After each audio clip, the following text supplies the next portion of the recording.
Nama saya Purwanto, saya sebagai pemilik.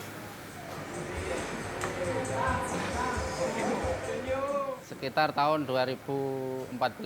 Awal mulanya saya ya jualan dulu, terus habis itu ya punya modal dikit-dikit, terus buka usaha ini. Karyawan saya pertama kali 4 orang.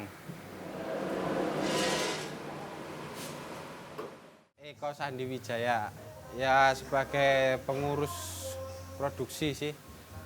Jabatannya ya sebagai pengurus saja.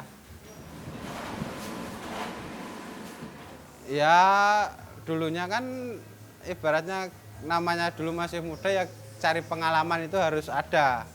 Jadi gimana kitanya aja pengen cari pengalaman gitu.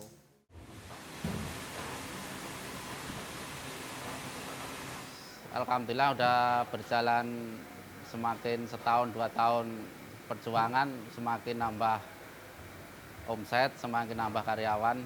Sampai saat ini alhamdulillah karyawan saya udah 25 orang. Ya terutama mungkin untuk memperbaiki ekonomi. Yang kedua, pengen mengajak saudara-saudara dan teman untuk bekerja sama saya, bareng sama saya. Ya kalau namanya pertama dimanapun orang itu pertama kali kerja pasti ya nggak betah. Mau kerja di mana juga pasti nggak betah. Tapi lama-lama ya tetap betah. Masalahnya banyak dukungan juga. Ya dukungan dari keadaan juga bisa, dukungan dari keluarga juga bisa.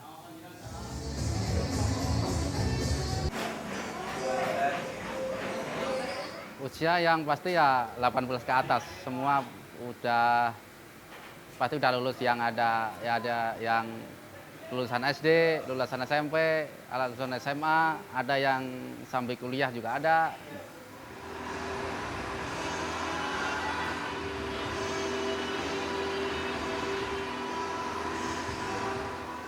Nominal pengeluaran kira-kira ya per hari 7 juta lah, nyampe 8 juta, 10 juta gitu.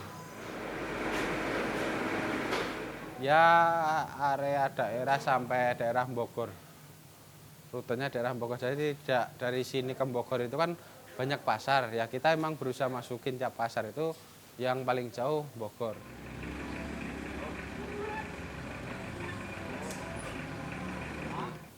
Kita udah buka 2 cabang, yang satu itu di Jakarta. Jadi dulu sini itu awalnya nganternya sampai Jakarta. Nah, karena omsetnya udah makin menaik, kita kurangin kurangin produksi antar pengiriman antaran, tapi yang jauh dibikinin sendiri, dia dikembangin lagi di daerah yang terjangkaunya lebih dekat gitu. Pemasukan omset per bulan itu rekor tertinggi ya kira-kira 300-an juta omset per bulan.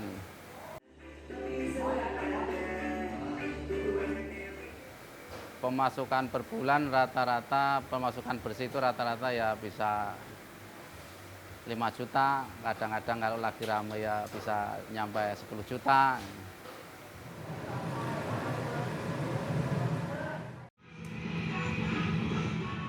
Pertama kalau dalam produksi gini itu kalau mati lampu dadakan itu pasti kita merugi. Masalah barang ini kalau di udah mau siap dibikin terus nggak jadi dibikin, dia nggak bakalan jadi barang nanti jadinya gitu kalau produksi gagalnya. Ya ada mungkin kan itu kayak yang santan habis direbus itu masih panas itu, mereka kan seharusnya ditarik tapi kadang didorong pakai tangan, sedangkan nanti meleset, itu juga pasti ada. Nanti aja ada airnya yang masuk ke sepatu juga ada.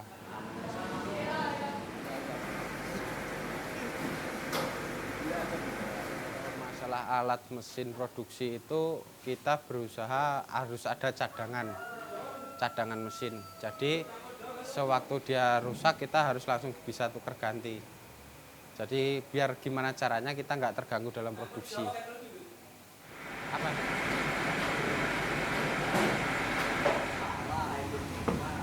Kalau mayoritas orang sini kan dia pakainya tahu kuning. Nah, kita sebagai pengrajin kan harus ngikutin pasaran. Konsumsinya gimana, ramenya gimana, kita harus berusaha ngejar ngikutin dari ramenya pasar itu tadi. Bedanya dalam produksi kalau kunyit itu prosesnya 2 kali kerja. Jadi memang agak mahalan kunyit dari kuning daripada yang putih. Gitu. Cara bikinnya sama aja, nggak jauh beda. Cuman dia prosesnya kan 2 kali perebusan kalau kuning. Kalau putih itu 1 kali perebusan, sebenarnya kan direbus sekali udah mateng. Tapi kan dia langsung dibungkus. Kalau tahu putih, tahu kuning itu direbus lagi biar kunyitnya nyatu sama tahunya.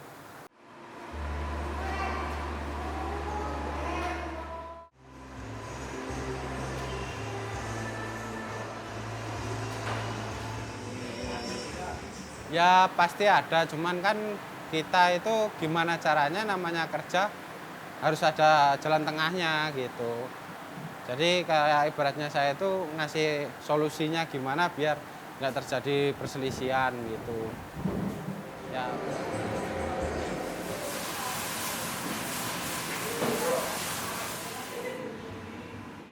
ya itu tergantung sih. Mereka kan tergantung kerjanya mereka itu tergantung produksinya.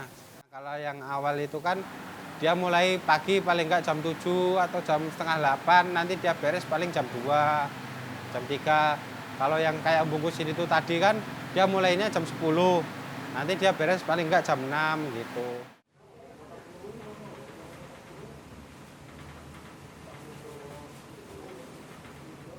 Pernah sekali sih ada yang komplain masalah limbah sama asap, tapi ya alhamdulillah bisa diatasi. Kita limbahnya disaring 2 kali baru dibuang ke kali. Kalau untuk limbah yang gede-gede, kayak yang sisa tahu, kayak apa itu dikasih peternak lele, peternak ikan. Menurut saya sih ya nggak terlalu. Masalahnya kalau untuk limbah itu yang dibuang ke limbah organik, nggak terlalu mencemari. Kalau untuk udara kemungkinan udah semaksimal mungkin saya kurangi untuk asap untuk pembakaran.